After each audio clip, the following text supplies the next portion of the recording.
Brothers and sisters, friends and family, much love to you guys. I hope you guys are having a wonderful day whenever you guys do read this, listen with this.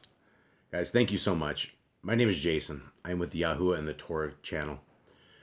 We are the ones who put together the Yah Scriptures by the hand of our Creator. And what we're reading out of today is the very last book in Yah Scriptures. And it is the book of Khalidi. It is the book of the Nazarene. It is the words of our Messiah when he walked with people and it was recorded down. And this book, I found so many different holes in what I thought was my Torah game. I found a lot of problems with my understanding of things that I didn't understand.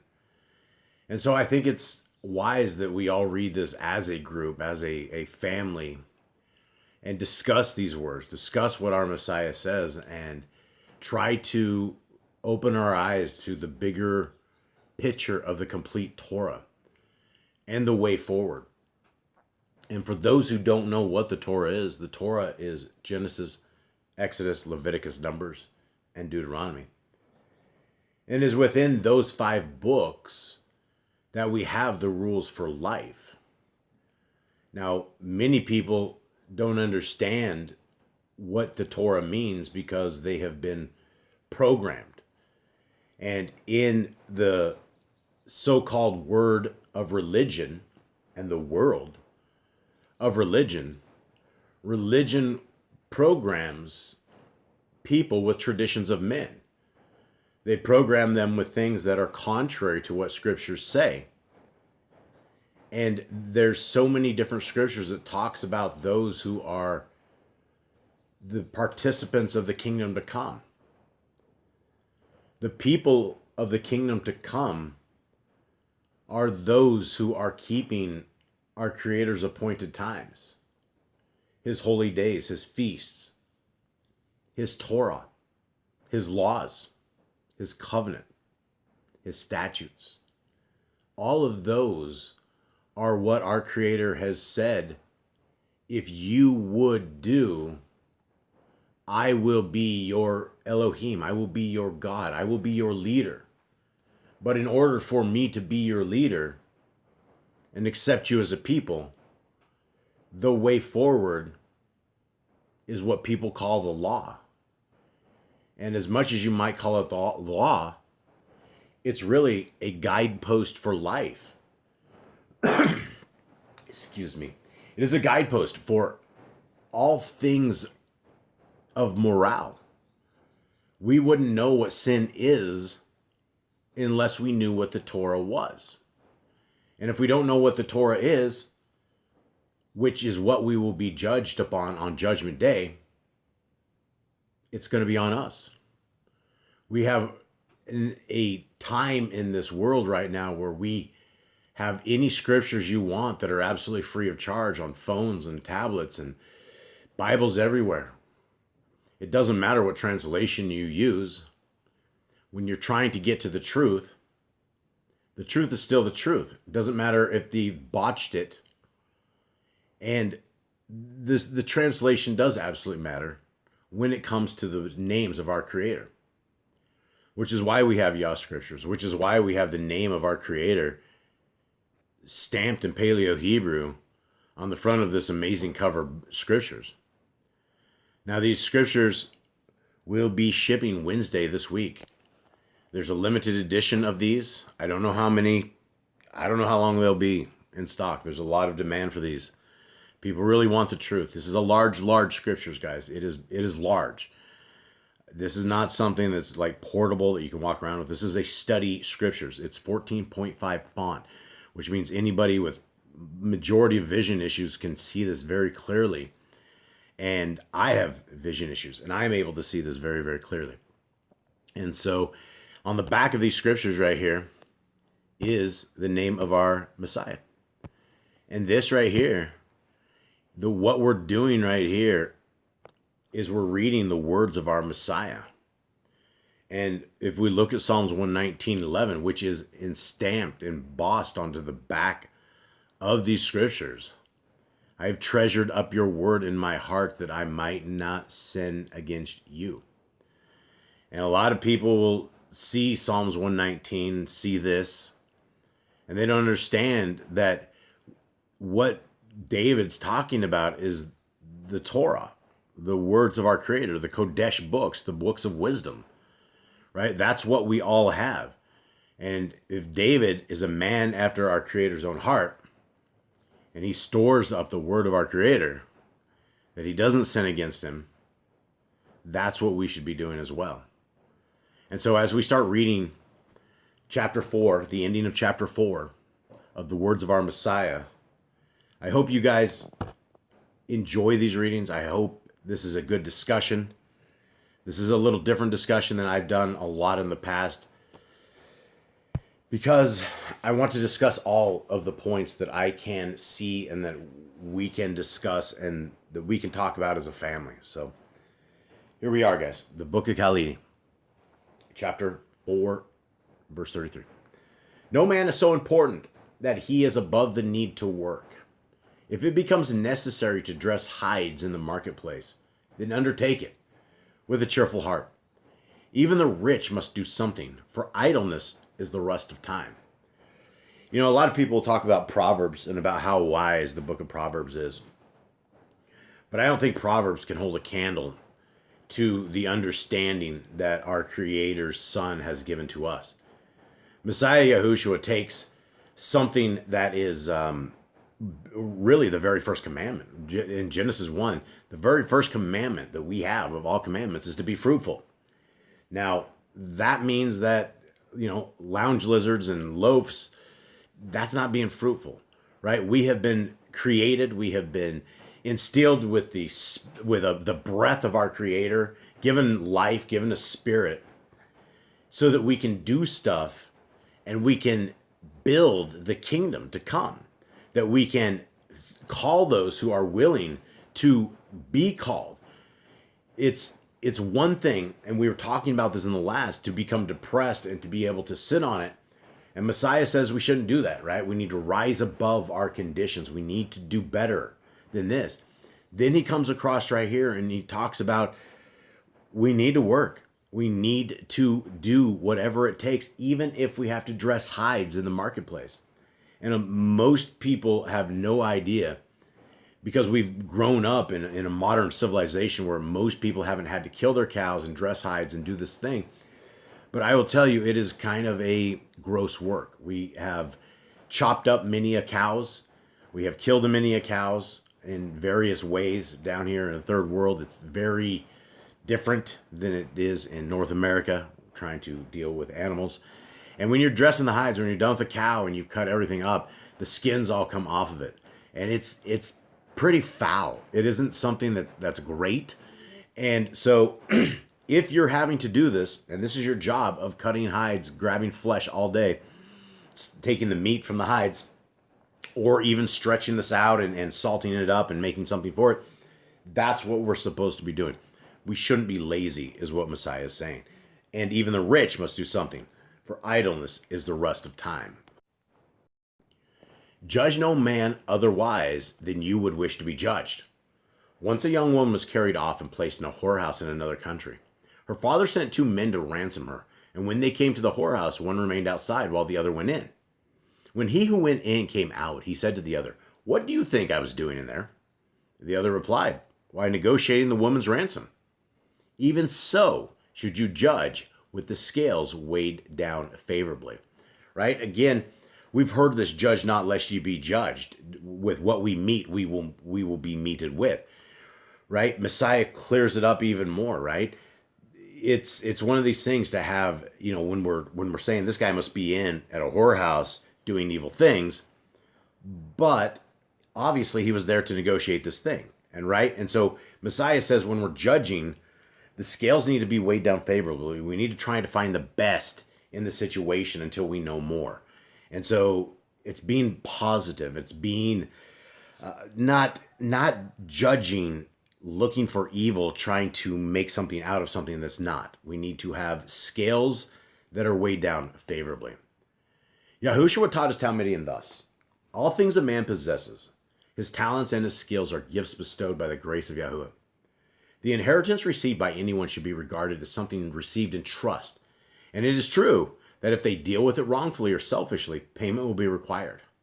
One of the greatest of life's tests is the challenge of wealth or position, and few are those who successfully meet it. Therefore, do not envy those with wealth and position unless they deal with them wisely. Otherwise, pity them, for they have failed to rise above their test.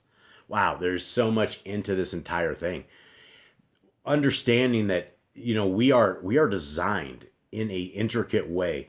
We may just be a toss-up of DNA when it comes to our father or mother, but when we are breathed life into us by the creator of the universe, he has designed every single one of us, and he knows every single one of us. He knows how many freckles you may or may not have on your back. He knows how many moles you may or may not have on you. He knows everything about you.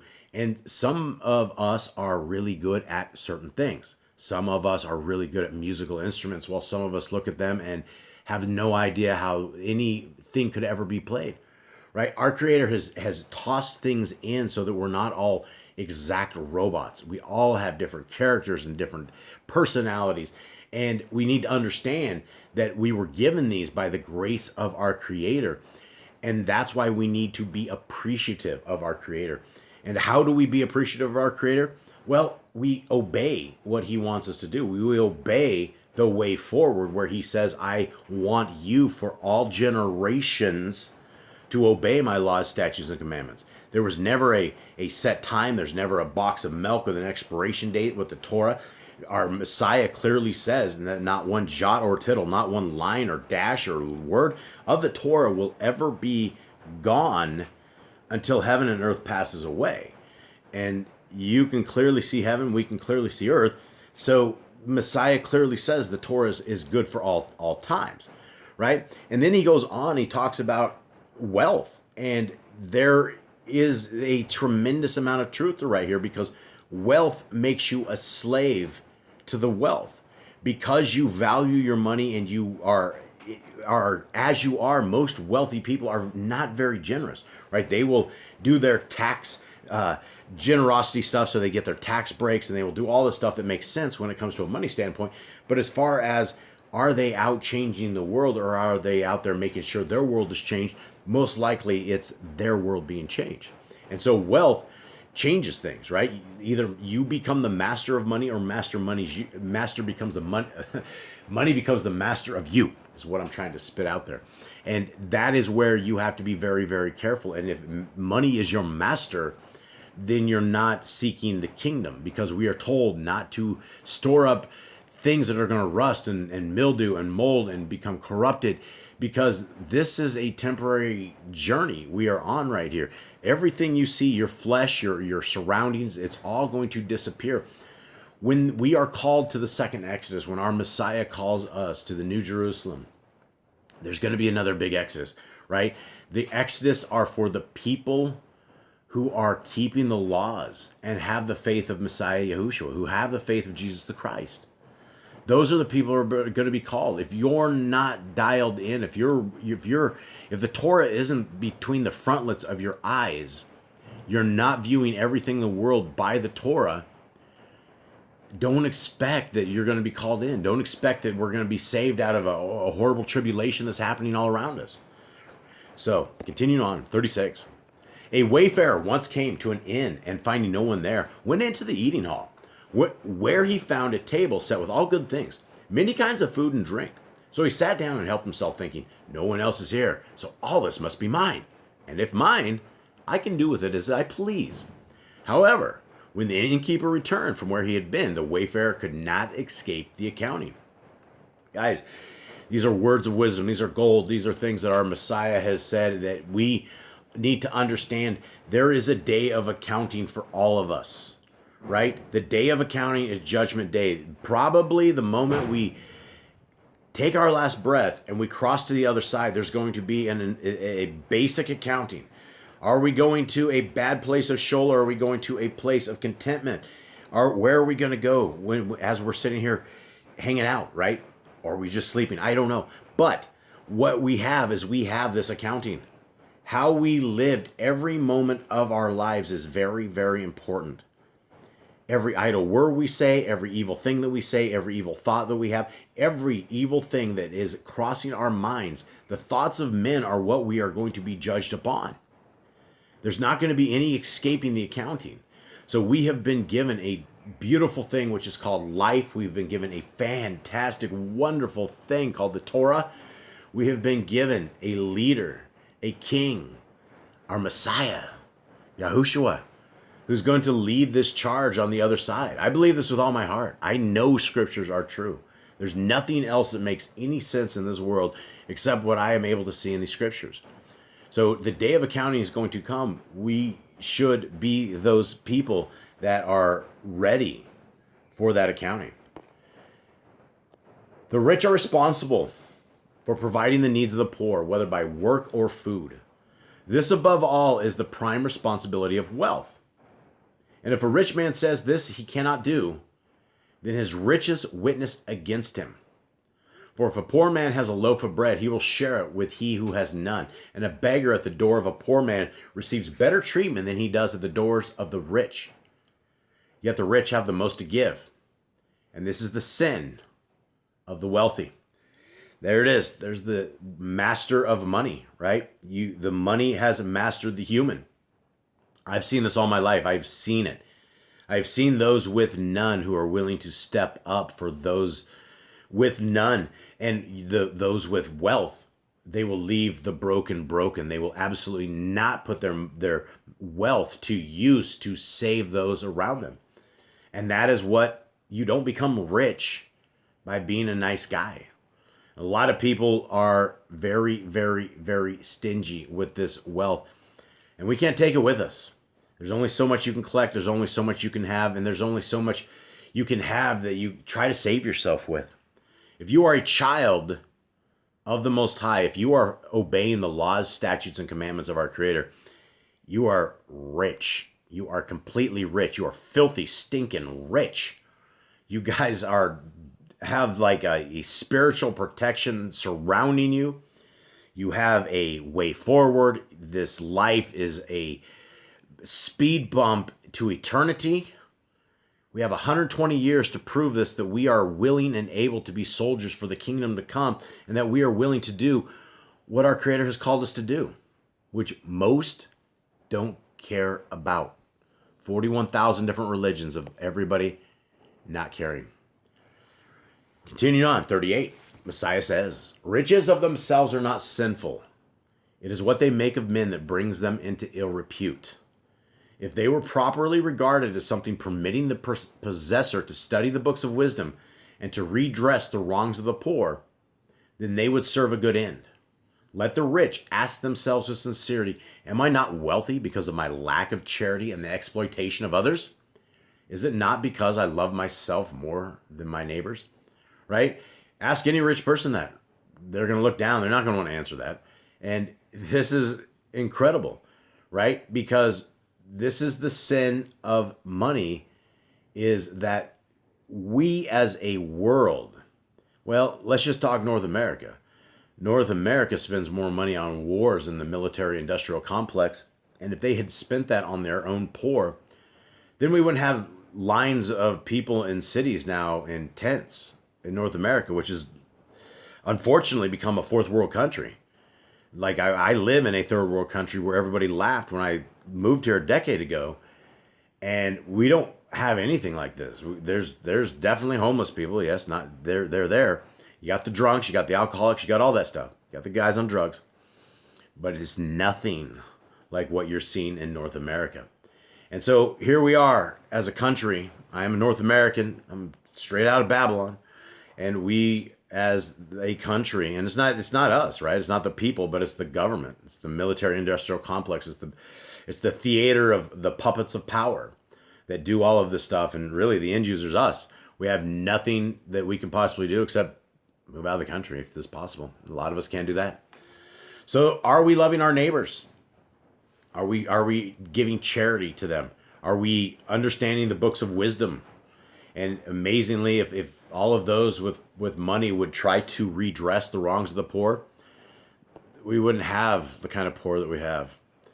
But we will have this kind of kingdom when the kingdom comes. We will have the charitable people. We will have a group of people who are amazing people because they will be our true brothers and sisters. Because Messiah says anybody who's keeping the laws of his dad are his brothers and sisters. 39. It is dangerous to be near a man without wisdom. He is like a true tree with many fine branches but few roots. The winds of adversity blow and he is uprooted. Choose your friends with great care, measuring them against the words of wisdom. The man who is himself a good friend will never lack friends, but those who think they have many friends have none. The loneliest person is one living for himself alone, but it is better to be lonely than to be in bad company. You know, there's so much to every single verse in these things. You know, this is just same thing that I talk about a lot, that the religion of Christianity or any religion, they're dangerous people because they do not have the books of wisdom. They do not have the moral laws, the Genesis, Exodus, Leviticus, Numbers, Deuteronomy. That's old school to them. That's the things of Moses and the people of the Creator. That's not for them. They have a new path. They have a new covenant. And in Hebrews 8, the new covenant doesn't have a house of Gentile. It has a house of Israel and a house of Judah. But yet they will claim to that verse till their souls are gone. So sounds like a lot like the book of Proverbs, right? Talks all about don't hang out in bad company. Don't hang about with bad friends. Stay very careful. It's better to be lonely than it is to be around bad people. So instead of feeling like you have to hang out with evil people because they don't keep Torah, it is what it is, separate yourself, right? Get into scriptures. Bring the Ruach HaKodesh right around you. Study with the best of the best, the scriptures. And so here we are. That just, be very careful who you have for friends. Yahushua said, "It is not unseemly to glory in your strength, but never become vain. For in strength you are not superior to the beasts. If the standard is to be the ability to bear a heavy burden, a donkey can carry more than any of you. An elephant is mightier than a score of men, while a camel has more stamina than any man. Strength and stamina are goodly things, seen in the right perspective. But they can be a heavy handicap on the path of spiritual development, particularly if they lead to arrogance and inconsideration for others. Strength, like riches and knowledge, is a goodly thing of itself, if properly utilized. For most, the test is too great." This is huge. This is something that we talk about here. One of my boys is a weightlifter. It kind of gets to him. He is always sitting there cranking out some iron. And I used this verse with him the other day. I'm like, look, man, your strength, you're popping up in the window and trying to look how are you developing? I'm like, look, if the standard is to bear a heavy burden, look, the donkey and the horse, man, they smote you. And then what about an elephant, right? That beats a score of men.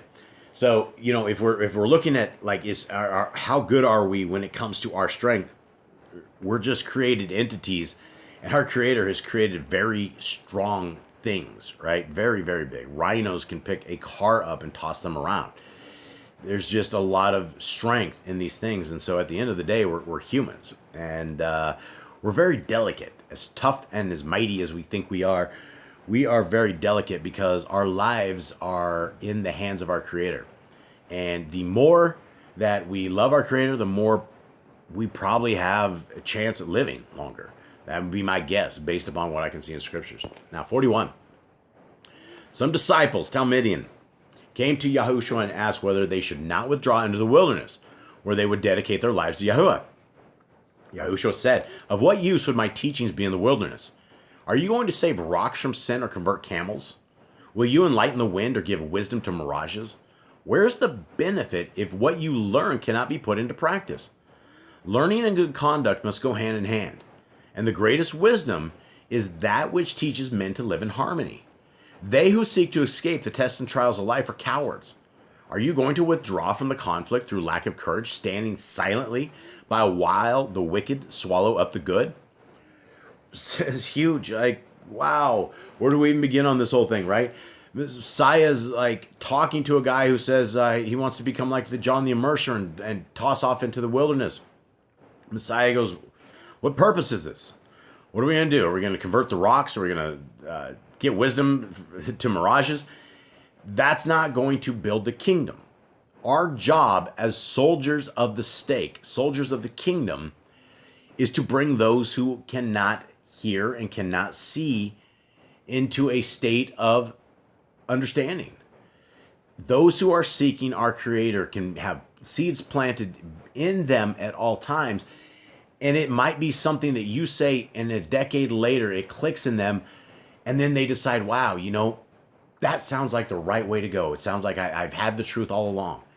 But if we are not willing to be soldiers of the stake, if we're not courageous enough to go to these people, then what are we doing? Converting camels? Are we going to get the camels to come to Torah?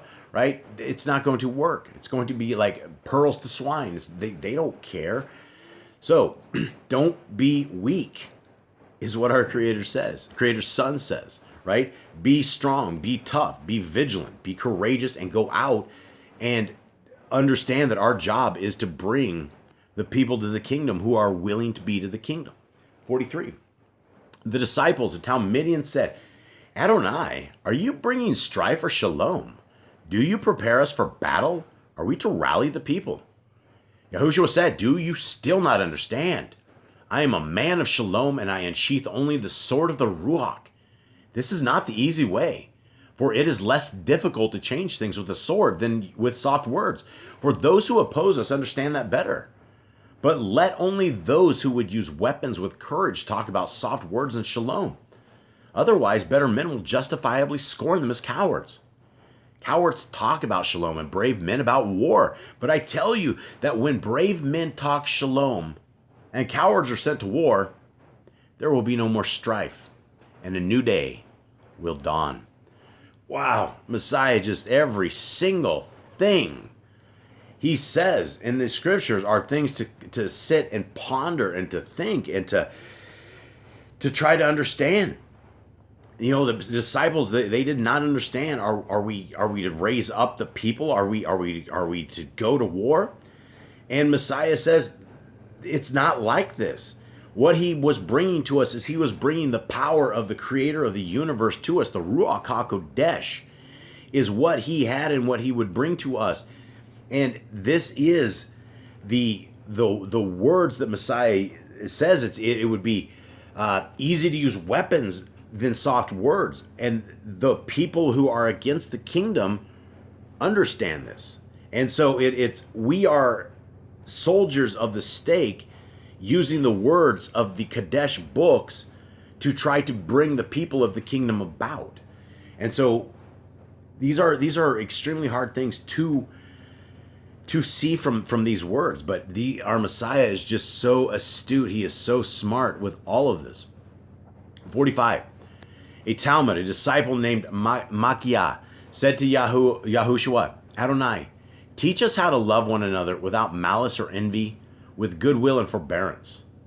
Yahushua said, the first step is to love yourself less, and by doing this you will find more love to give. If I say I like being loved, that person is wrong, for rather you should say I like loving.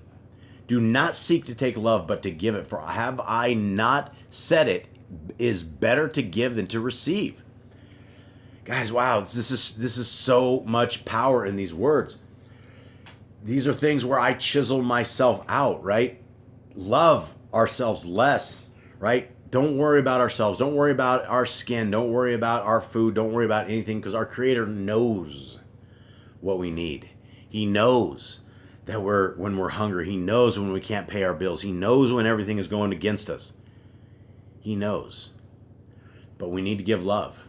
And we need to be those loving machines. Nobody's ever going to come to the kingdom unless we can love them. Right? You're not going to, when Messiah tells us we have to be patient with people.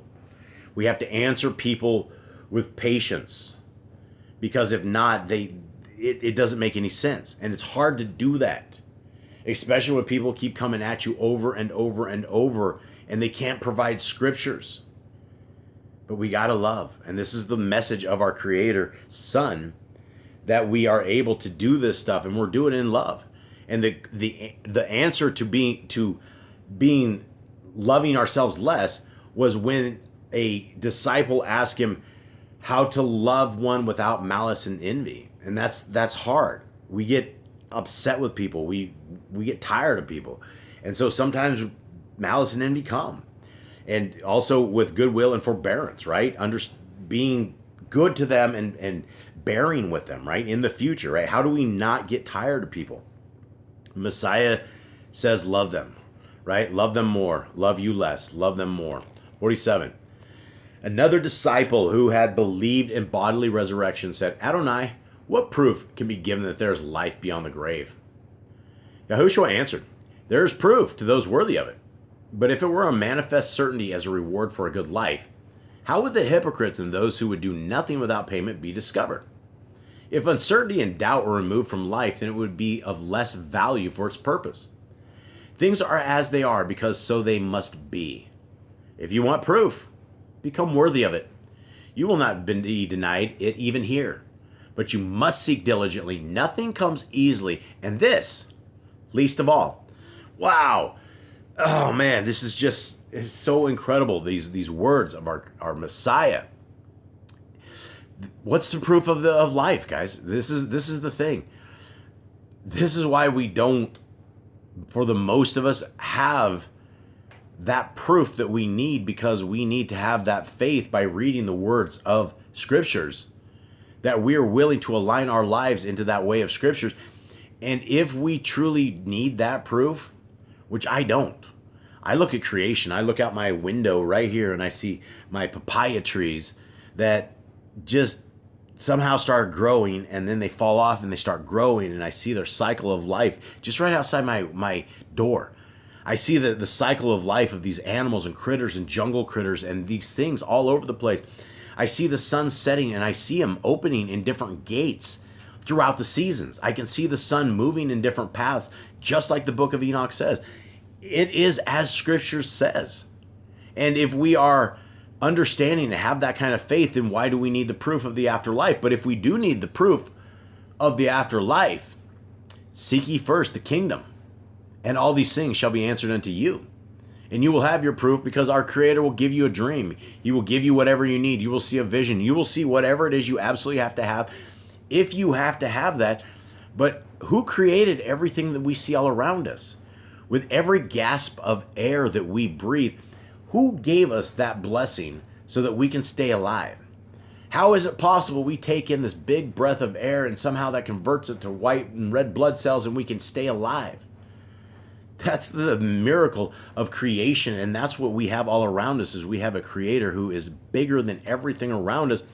And I don't need any kind of certainty about the world to come. I know. I've read Scriptures. I know basically what it's going to look like. And it's going to be for people who are extremely faithful to the kingdom and the Torah. Okay, so amazing stuff, right? If you need the proof, Messiah says you can have it. I believe it. Take it if you want it. 49. Before they departed from that place, a disciple, a Talmud, said to Yahushua, Adonai, now that we go up to take up our burdens, tell us how to avoid wrongdoing. Yahushua said, were you able to avoid all wrongdoing and sin? Such is the known frailty of men that I fear you would fall into another one, that of false pride. Look at the falsely pious ones who glory in their righteousness, and this is not the least of sins. Having taught in this manner and said these and many other things, Yahushua departed from that place on the mountainside and went down to carry the tidings concerning the coming rule of Elohim to the people. So there we go. A disciple asked, how do we take up our burdens? How do we avoid wrongdoing? And Messiah has very clearly pointed out in the previous readings we've been reading, is that this planet, this plane, that we're on, is a testing ground. It is for testing, and it is for us to see if we are going to make the cut. And everything that we do is a test. It's a part of the entire thing.